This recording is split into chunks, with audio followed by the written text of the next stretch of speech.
Okay, hello guys. Welcome back to the next episode in the Intermediate SEDA College online broadcasts. I'm very happy for you to join us today for another intermediate lesson. I hope you all are well, and I hope things are going okay, and I hope you're having a good day. So I think we have a very, very good lesson planned for today. If I compare to lessons before, it will actually be less about about grammar.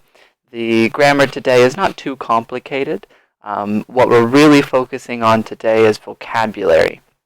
So I hope you have pencil or paper ready. There might be lots of vocabulary you want to write down because it's very helpful vocabulary. Get your laptop comfortable, get your notebook, pen, paper, whatever you're doing, get ready because we're going to begin.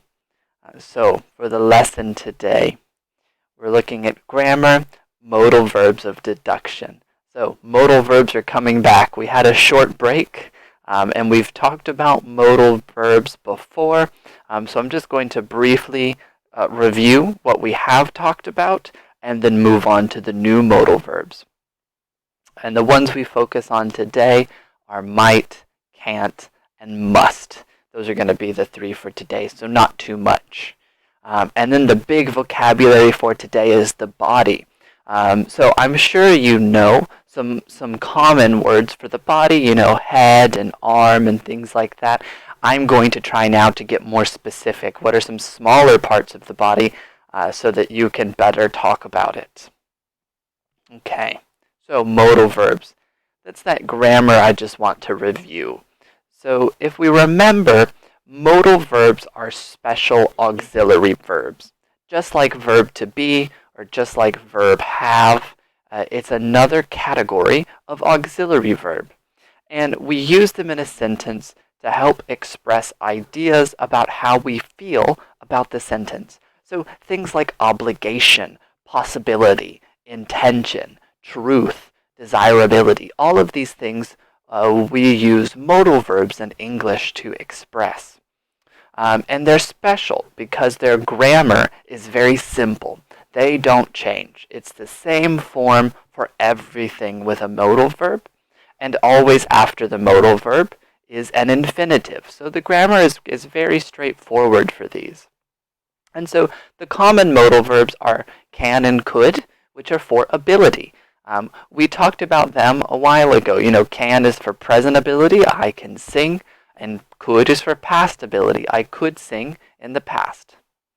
And then we have may and might for possibility. That's what we'll be talking about today. We have shall and should for advice and suggestions. We talked about those already as well. We have will and would for intention. So will is for, a future goal, something that you want to happen or will make happen. And then would is about hypothetical things.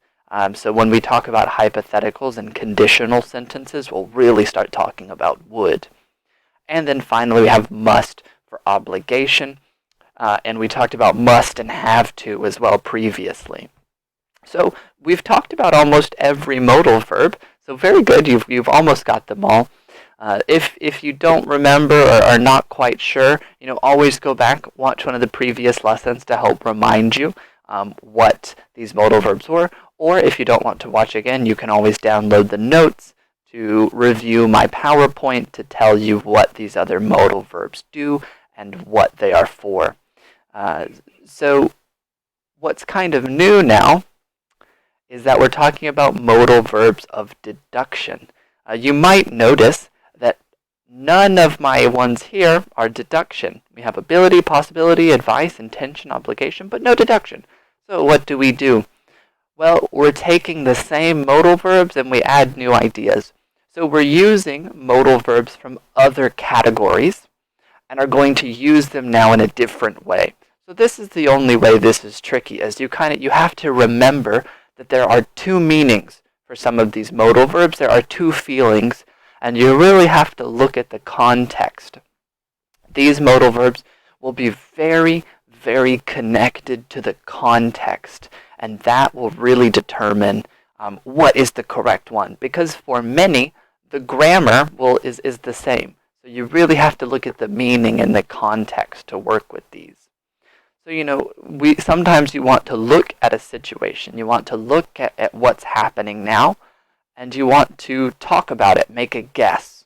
What is happening, what will happen, what are your deductions or speculations about the current situation.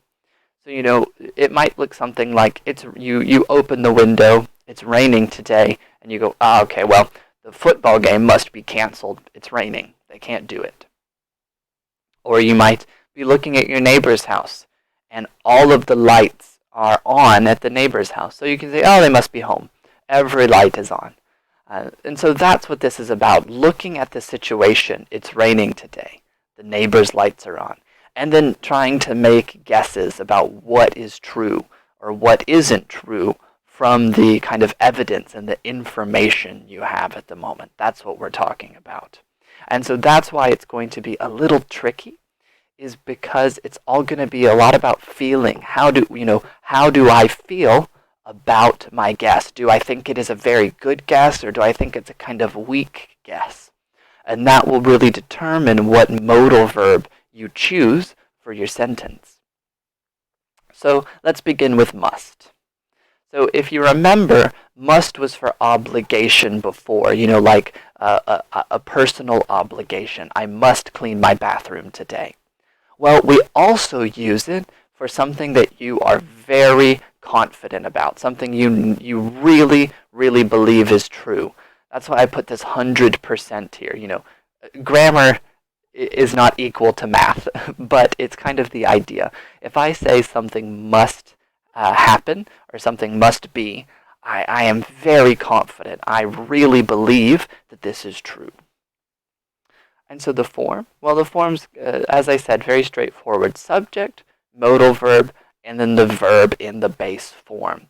So, no change, no extras, just subject, modal verb, verb. Very simple. So an example, it's raining today, so the football game must be canceled. That's from my previous slide, and it's a perfect example of this idea. I look outside, it is raining, we cannot play football in the rain, so it must be canceled. I'm 100% sure. And the grammar, so the football game, subject, must, modal verb, be, auxiliary, or not be auxiliary, be as a verb, a main verb, and then canceled. So we just have it straight, modal verb, verb in the base form, and we're done. It's very simple. Or another example, the cake is beautiful, it must be delicious. Same thing, subject it, modal verb must, main verb be, must be delicious. Very often when you make deductions, we will use be as a main verb. I'll show examples with others, but it's very common in this situation. And so in both of these situations, both of these sentences, I am very, very confident that my idea is true, my guess is true, the game is canceled, the cake is delicious. So I use modal verb must to show that I'm very, very confident. But maybe let's talk about the opposite. Now with can't. So now you know it's impossible. So can't in this context is the opposite of must. So it's something you know is impossible. It'll have the exact same grammar rules. Subject, modal verb, verb in the base form. Because it's the same category. They're all modal verbs, so the form, the structure, will be the same. And so in this context now, we're talking about things that I know are impossible. They are not true. So that can't be her wife. Her wife has brown hair. So maybe I'm at a party, you're with your friend, and you go, ooh, is that Sarah's wife? No, I know, that can't be her wife. Her wife has brown hair, so that's somebody else. So in this situation, I know it's impossible, so I'll use can't to say that idea. Or, he can't make a lot of money at that job. I used to do the same job, I know. So, that's another situation where you have experience, you know it is impossible, or you know that this is true, so I say can't because I am 100% sure this is impossible. He can't make a lot of money. So we can see that must and can't are equal but opposite ends. Must is for this is true. Can't is for this is impossible. Okay, so what about the middle? This middle area. Well, for the middle, we have may and might. So they're equal here. No difference at all, may or might. Really your choice. I think might is more common. I think more people say might, at least in, I would say American English. That's a big generalization. That's a very big one. But at least in my area of the country, might is very common. But really may and might the same. They're the same. So meaning. It's for when you think something is possible, but you are not confident. So you believe that this is possible. This is something that it is possible, that it is true, but I'm not very certain. I do not have very good evidence. So I say may or might. Now we're talking like 50 to 60% confidence in your answer. So if must is 100%, may and might are in that 50-60 in the middle. But the form is exactly the same. The only difference now is we add not. So must could only be positive, and can't can only be negative. So you use those directly. May and might, though, they can be positive or negative because you're not certain. You're unsure, so you can use one or the other. So example, I don't know where she is. She may be at the gym or at her office. I don't know. That's my best guess, but I am not very confident. So you use may. And you could say might. She might be at the gym or at her conference. No different. Or we can look at it negative. David might not like this cake. I don't think he likes chocolate. So there, again, you're not certain. I'm not sure. Does he like chocolate? Does he not? I don't know. So he might not like the cake. We don't really have contractions here. We say might not because the contraction mightn't. We don't use it. You can make it, but we don't use it. So it's just might not. And we do not make a may not contraction. So it's always just modal verb not. May not, might not. No contraction here. And so you can see in both of these examples, I am not confident. I believe that this is the case. I believe that this is true, but maybe it is, maybe it isn't. I don't know. So I say may, I say might. All right. So I do have some additional notes, though. Of course, it could not be that simple. We are talking about deductions. So we are taking modal verbs from different categories to use for deductions. So it's not perfect must, mustn't, can, can't, could, couldn't. The positive and the negative are not perfect here. So when we are talking about deductions, must and can't are opposites. We don't use mustn't for deductions. We only really used mustn't for obligations. So be careful here and remember that for obligation, must and mustn't are connected, but for deductions, must and can't are your opposites. Also know that could is sometimes used in the same situation as may or might. And here really, it's just another option. It doesn't change anything. The idea is the same. So, she could be at work. And this is only for positive sentences. We never use couldn't for deductions. Only positive could. So I could say she could be at work. She may be at work. She might be at work. It's really all the same. My best idea is that could is maybe it's maybe a little weaker.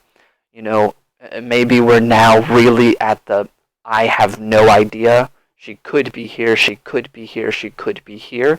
These are the options. Whereas may and might are a little stronger. Like, oh, she may be at work. This is her usual working time. but really, they're all the same. It's a very, very small difference. And as well, just like we can't use mustn't in deductions, you can't use can. So we cannot use can in deductions. It's only must and can't. Those are the only ones for deduction. The opposites can and mustn't, we do not use them because we've matched the opposites the other way. So just be careful. You'll never use can in a deduction. Can is always about ability. So how about negatives and also gerunds? So might not and may not, very clear. Those we have negative. She might be at work. She might not be at work. She may be at work. She may not be at work. The negative works very normal. Just changing the meaning. But no couldn't. As I said, we do not use couldn't for deductions, and we don't use mustn't. As well, gerunds are often used with these modal verbs of deduction. So what's a gerund? Well, this is an ing verb that is now a verb that is now a noun. We'll talk about gerunds in the future, but just know this is very common. Something like she might be having a party. There's a lot of noise, so she might be working very hard, or he might be traveling to another country. Well, it's just very common to have a gerund with these sentences, just so you can see that is a possibility. All right. But, don't forget, when we go back to the other ones, it was kind of straightforward. Must is 100%. Can't is impossible. May and might are for 50%, 60%, the middle feeling. Maybe yes, maybe no. All of these other things just are to be careful with. Just make sure you can use could for positive, but you can't use couldn't. And, you can use can't, but you can't use can. Or you can use must, but you can't use mustn't. So just try to be careful and remember not to mix too many and only use the modal verbs for deduction that we can use for deduction. Don't take too many. Only take the ones that we can use. All right, so some practice. So I'm going to do practice in a way where I will show you the sentence, and then at the end we will check all the answers. So here are your notes. Must is for positive, can't is for impossible, may, might, could, possible but not sure. So the first option is he's carrying a sport bag. He might be going to the gym, or he must be going to the gym. So for all of these examples, the grammar is okay. The sentence, he might be going to the gym and he must be going to the gym, both are totally correct. So, what do? You really have to think about this meaning here. Am I 100% sure? Or do I know, maybe not, yes, no? And that's where we're going to really be making the difference with these examples. So, try to have a guess. Think, which do you think is correct? I'll show all 7, and then we'll return to the top and check them all one at a time. So, next example. He must be married. He's wearing a wedding ring. Or he could be married. He's wearing a wedding ring. So here we go. What do you think? Is that 100%? Maybe, not sure. Okay, next example. He isn't talking to anyone here. He can't be enjoying the party. He mustn't be enjoying the party. What do we do here? Okay. Number 4. He might not be a businessman. He isn't wearing a suit. Or he can't be a businessman. He isn't wearing a suit. Yeah, once again, grammar, totally okay for both. So you really think about the meaning. Is it impossible? Is it just not likely? What's the idea? Number 5. He could be lost. He's looking at a map. He may be lost. He's looking at a map. What do you do there? All right. 6. He can't have a job. He's looking at ads in the newspaper. Or he may not have a job. He's looking at ads in the newspaper. So, in a newspaper, sometimes they will advertise for new jobs, different job opportunities. So that's that idea. All right, and then the last example. He must be cold. It's -5 degrees outside today. Or he could be cold. It's -5 degrees outside today. All right, so think about all of them. Have a guess. Which do you think is correct for the context in the situation? That's the most important thing here. What is the meaning? What is the context? All right, so let's go through and check. The first one, he might be going to the gym or he must be going to the gym. Well, I believe might is better. So in this context, you do not know the person. So I don't know. Maybe he's going to the gym, but maybe he's going to work and he will carry the bag with him until after work. Or maybe he just uses a sports bag to carry his notebook, his pencils. So you don't know. So I think might is better here. The grammar is okay though, and if you are you know this person, you know that they only use the sports bag to go to the gym, then sure, must is okay. He must be going to the gym. Personally, I think might is better in this context. All right, the next. So this person's wearing a wedding ring. I know they are married, so it's must. If someone's wearing a wedding ring, it's a very good guess that they are married.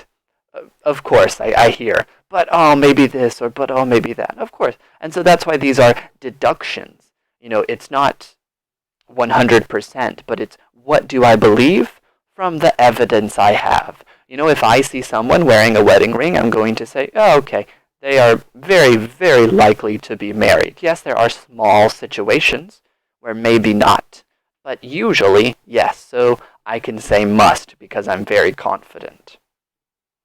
Okay, next.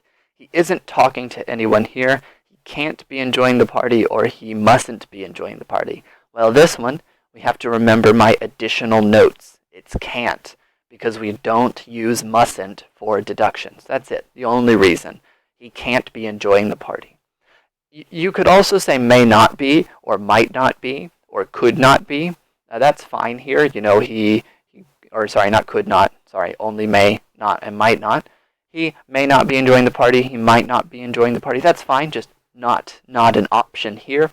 From these two options, we can only use can't because we can't use mustn't for deductions. Never mustn't. All right, so the next. He might not be a businessman. He isn't wearing a suit, or he can't be a businessman. He isn't wearing a suit. Well, can't is for impossible, and business people can wear normal clothes, so it's might not. Well, he might not be. He could be. It is possible that he is. So we need might not. All right, the next example. He could be lost. He may be lost if you say, wait, they're the same. And you're correct. They're the same. I use this as just an example to show you they are usually totally the same. He could be lost. He's looking at a map. He may be lost. He's looking at a map. No difference. All right, the next. He can't have a job, or he may not have a job.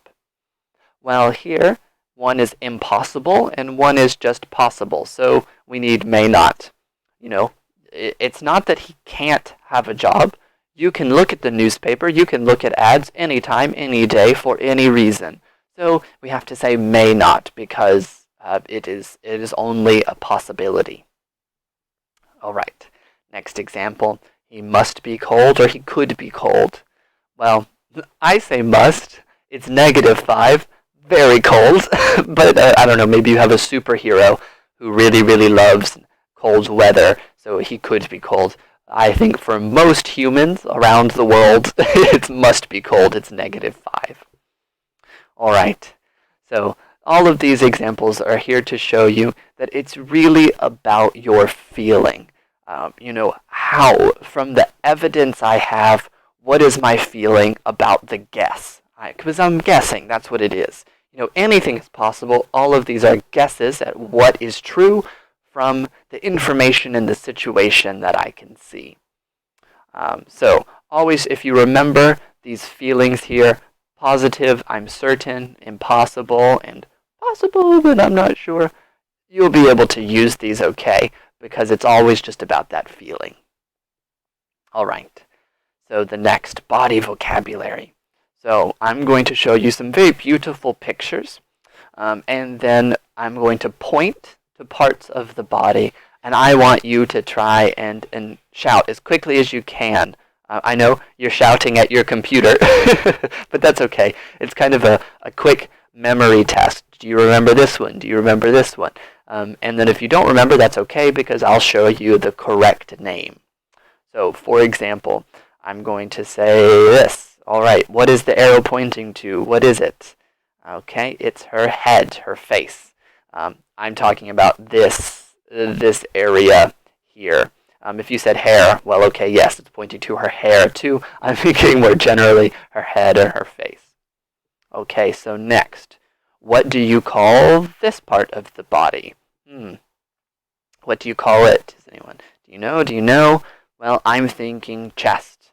So, everything here is your chest. It includes, this part of your arms and the top here and down to about your midpoint. So I'm saying chest. So how about this one? I'm sure you know this one. We've got the eyes. Yeah, these are the eyes. The next, what's above the eye? Ooh, that one's harder. That one's a little trickier. Maybe you know already. It is the eyebrows. So we've got the eye and then the eyebrow. And then next, how about this? Yeah, what is this part of the body here? That is your forehead. Yeah, so fore is an old way in English to say front. So it's the front head, but we use, it's the part on the front, the older word for, so we say forehead. That's all it is, front head. All right, next. Yeah, this one, the arrow might be hard to see. I'm pointing here. I'm sure you know the nose. Yeah. Okay, next picture. How about this? Yeah, this one might be a little trickier. Well, this is called the cheek. The cheek. And don't worry, we'll do pronunciation for all of them at the end. All right, next body part. Here what could it be? Ear. Yeah, we got the ears here. Okay, next. Now, this one might be harder to see. If you say mouth, yes, of course, you are correct. All of this is your mouth. I'm being more specific. This part here, this part here, this. What are these? Yeah, these are the lips. Okay, the lips. And then next, now the actual white. These are the teeth, or your tooth, singular. So remember, singular and plural here are different. Teeth is plural all, tooth is singular one. And then finally, we've got, two more. This, what do we call this? Ooh, okay, it's the neck. Yeah, maybe someone said throat. Remember, if you say throat, that's the inside. So your neck is the outside, your throat is the inside, where you actually take food.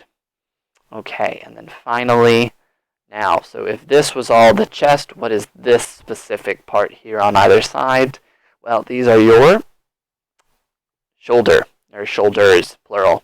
So yeah, that's your shoulder, these are your shoulders. All right, so let's go through. I'll start on the left, and let's do pronunciation for all of them around. So, chest, chest, teeth, teeth, tooth, tooth, head, face, eyes, eyes, eyebrows, eyebrows, forehead, forehead, nose, nose, cheek, cheek, ear, ear, lips, lips, neck, neck, and shoulder, shoulder. Yeah, be careful with this vowel here. It is an O sound. Shoulder, O, shoulder. Okay, so this was the top half of the body. Now in the next photo, I'm going to expand out. So another beautiful picture here. And so now I'm just going to start with the overall word. So this is for everything. I think you can see it. It's on, hint, it's on my PowerPoint, is the body. So remember, everything is the body, all parts. So now let's go around. So going down to the bottom, the two things you walk on, well, these are the legs. Next, we've got the top part, these here. These are the arms, or arms. All right. Next, we've got the, a little farther down, I'm thinking the thing that you wear a watch or a bracelet. This part here is the wrist. Okay. Now next, we've got the fingers. Yeah, these are the fingers. And your wrist and your fingers and your thumb. This part is the thumb. All of that make the hand. I'm sure you know hand. All right. And then next, we'll go around. So I'm actually speaking this part where you put deodorant, this section here. This has two words. Maybe you know one, maybe you know the other. It is the armpit or the underarm. You can say either. Armpit or underarm. Next. Now you've got this section here, the bony part. This is your elbow. And then next, the middle part of your body, the actual middle, we've got the waist. And then below that, we've got your stomach. All right. So let's go through. Oh, sorry, one more. Knee. That's your knee. So your whole legs, and then the bending is your knee. So now let's go through pronunciation. Okay. So I'll start again on the left, and we'll go up and around.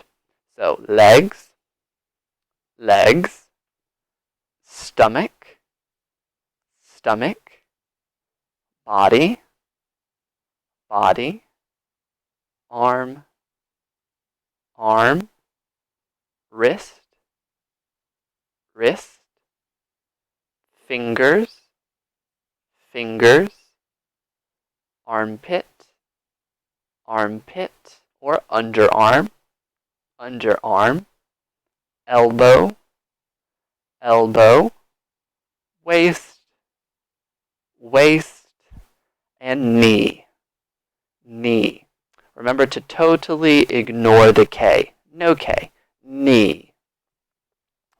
Yeah. Okay, and then the ones that we couldn't say were on your feet. So you've got a foot and your feet. And on the end of your feet, you have your toes. So those are called your toes.